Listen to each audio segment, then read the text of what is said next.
Hare Krishna. Welcome everyone today. Thank you for joining us. We are going to read one shloka from Śrīmad-Bhāgavatam. This is a story of a king. His name is Swayambhuva Manu. Swayambhuva Manu is the emperor of the entire universe. And this Swayambhuva Manu, how he lived his life in spite of having all the material opulences, how Swayambhuva Manu spent his life is mentioned here in this chapter. This is the third canto, 22nd chapter, titled as The Marriage of Kardama Muni and Devahūti. Text number 34 we are going to read today. Before we will do that, we will recite Mangalacharan. Om Namo Bhagavate Vasudevaya. Om Namo Bhagavate Vasudevaya. Om Namo Bhagavate Vasudevaya.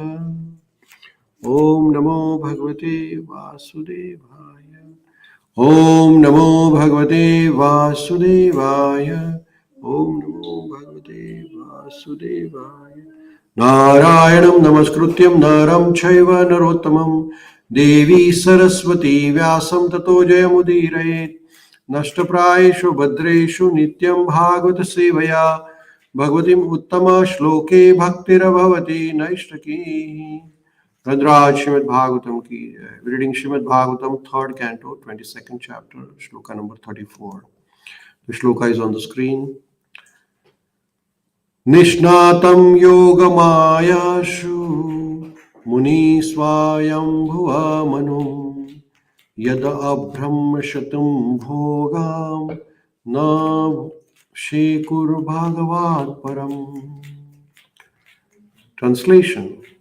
The Swayambhuva Manu was a saintly king. Although he was absorbed in the material happiness, he was not dragged to the lowest of the life, for he always enjoyed his material happiness in Krishna consciousness atmosphere. So Swayambhuva Manu was a king, but he was a saintly king. He had a lot of wealth, but he was not all the time enjoying the senses. Enjoying the senses means spending life in eating, spending life in sleeping, spending life in the mating, sexual activities, and spending life in the fighting with others. That's the materialistic life. Most of the people have time for eating, they have time for sleeping, they have time for mating, but they have no time for chanting Krishna's name. If you tell them, can you chant Krishna's name? What do they say? They have no time. They are very busy. But Swayambhuva Manu, even though he was a king, he had all the time for Krishna consciousness. He did not spend his time in the material happiness, but he was always Krishna conscious. So in the purport, Srila Prabhupada ji explains, the kingly happiness of material enjoyment generally drags one to the lowest grade of life, namely the degradation to animal life. Because of unrestricted sense enjoyment, people have this tendency. What do they want? They want big house, big car, big bungalow, big everything big, just to enjoy the senses. They have no interest in Krishna. People want everything for themselves. When they come to God also, what do? They ask for, give me this, give me that, give me this, give me that. Why?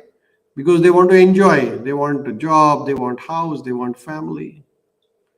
Nobody comes to God for asking service.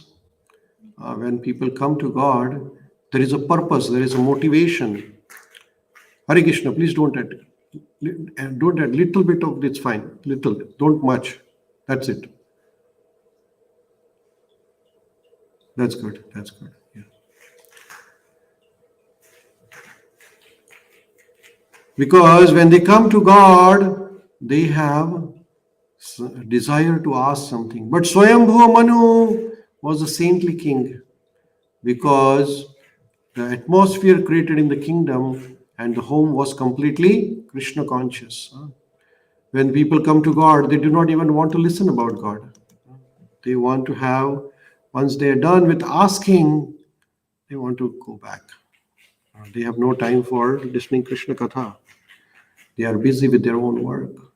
So this is the tendency of the people. But Manu was a saintly king, and he was completely absorbed in Krishna consciousness. Every day morning, what did he do?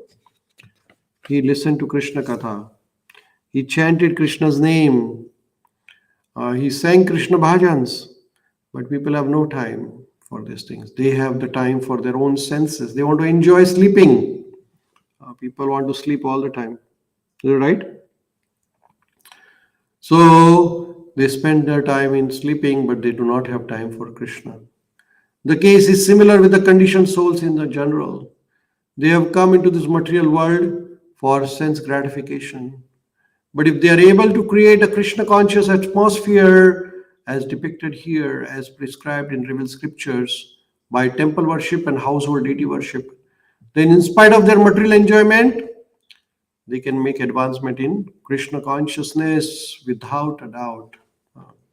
But the Krishna consciousness is pure Krishna consciousness.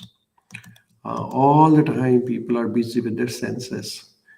People have time to spend for the big cars, but they don't have time to spend for Krishna. They have money to spend for big house, but they have no money for giving little to Krishna. But pure Krishna consciousness is possible when we engage our life in association with the devotees. At the present moment, modern civilization is too much attached to material way of life or sense gratification. People are all behind senses. They want money, they want power, they want prestige, they want senses. Everybody is attached to the material world. But the Krishna conscious movement can give the people in general the best opportunity to utilize their human life in the midst of material enjoyment.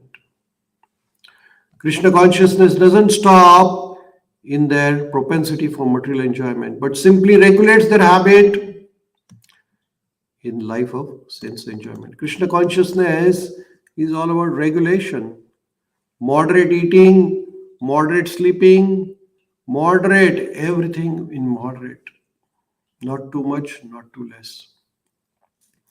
In spite of their enjoying the material advantages, they can be liberated in this very life by practicing Krishna consciousness by simple method of chanting the mantra Hare Krishna, Krishna Krishna, Hare Hare, Hare Rama, Rama Rama, Hare Hare.